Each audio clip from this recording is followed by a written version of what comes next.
वैसे तो गिलगित बल्तिस्तान एक एडवेंचर की हैसियत रखता है और गिलगित बल्तिस्तान का ज़िला द्यामर के हवाले से बात की जाए तो ये सियाहत के एतबार से इंतहाई अहम पॉइंट है और यहाँ बहुत सारे सियाहती मुकामात हैं जहाँ तक अब तक जो है सियाह नहीं पहुँच सके हैं, वहाँ रोड की सहूलियात मौजूद नहीं है। और मैं इस वक्त गिलगित बल्तिस्तान का ज़िला द्यामर का इलाका है थलपान, वहाँ मौजूद हूँ। यहाँ रॉक्स कार्विंग है, हज़ारों साल कबल अज़ मसीह की रॉक्स कार्विंग अब भी अपनी असली हालत में मौजूद हैं। यहाँ मुख्तलिफ़ किस्म की ज़बानें जो अब हमारी समझ में नहीं आती हैं वो लिखी गई हैं और मारखोर्स के निशानात यहाँ लिखे गए हैं। बुदास्त के जो स्टोपास हैं वो यहाँ मौजूद हैं। उस ज़माने के इबादत गाहों के निशानात यहाँ मौजूद हैं। तो ये जो पॉइंट है इससे अंदाज़ा हो जाता है कि हज़ारों साल से गिलगित बल्तिस्तान का ये जो गुज़रगाह है इंतहाई अहमियत का हामिल रहा है।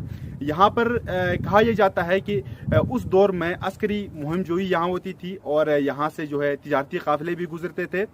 तो अब भी ये जो पॉइंट है, ये जो गुज़रगाह है, ये इंतहाई इस दौर में भी अहमियत का हामिल है क्योंकि सी पैक यहाँ से गुज़रता है, यहाँ से कनेक्ट होता है और चाइना जाता है। तो इस बात से अंदाज़ा हो जाता है कि हज़ारों साल से गिलगित बल्तिस्तान का ये जो रूट है इंतहाई अहमियत का हामिल है।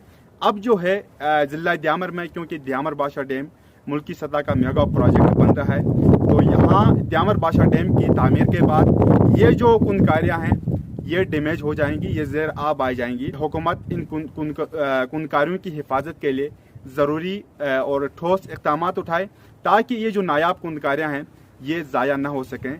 वाबडा ने वादा भी किया था कि इन कुनकारियों को चिल्लास किले में एक अजायबघर का शिकल दिया जाएगा या फिर ओपन अजायबघर बनाया जाएगा, लेकिन अब तक इन कुनकारियों की हिफाजत के लिए हुकूमत की जानिब से कोई अहम इक़दाम नहीं उठाए गए हैं। ये जो कुनकारियाँ है ये सयाहत के एतबार से जो है कि एक बहुत बड़ा असासा है। यहाँ पे जो है कि इसको अगर महफूज नहीं किया जा सकता है तो ये बहुत सारी सदियों जो पुरानी हिस्ट्री हैं, हिस्टोरिकल चीज़ें हैं, तो ये जो है कि नायाब हैं आने वाले वक्तों में भी और आने वाले सयाहों के लिए भी और हमारे लिए।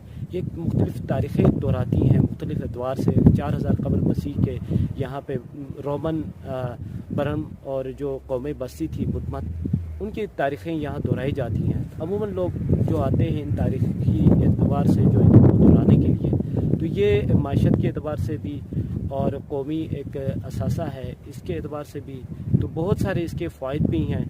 और अगर इसको बर वक़्त महफूज न किया गया तो ये न सिर्फ मुल्की सतह पे बल्कि एक बैनुल-अक़वामी सतह पर भी हम इससे एक महरूम हो सकते। द्यामर के इलाके में ये जो पुरानी कुनकारियाँ हैं ये बहुत सी जगहों में मौजूद हैं। ये लिखाइयाँ जहाँ भी जाएं आप वहाँ पे मिल जाती हैं।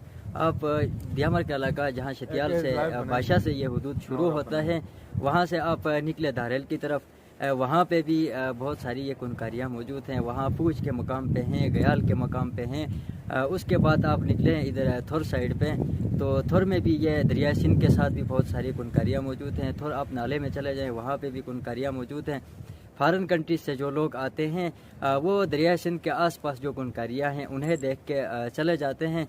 तो हमारी request government of Gilgit Baltistan से ये होगी कि वो हिफाजती इक़दाम भी करें और टूरिस्ट जो फॉरेन कंट्रीज से यहाँ आते हैं यही कुनकारियाँ देखने के लिए, उन्हें गाइड करें कि वो धारेल का भी गाइड करें, थोर नाले का भी गाइड करें और मुख्तलिफ़ जगहों के गाइड करें जहाँ जहाँ ये पुरानी कुनकारियाँ मौजूद हैं वहाँ देखने के लिए गाइड या तो प्रोवाइड करें या खुद कोई ऐसा इक़दाम करें कि जो टूरिस्ट वहाँ से आके ये गिलगित बल्तिस्तान के हुदूद में दाखिल होते हैं तो वहाँ कोई साइन बोर्ड लगाया जाए कि इन जगहों में जो है पुरानी कुनकारियाँ मौजूद हैं, आप जाके देख सकते हैं।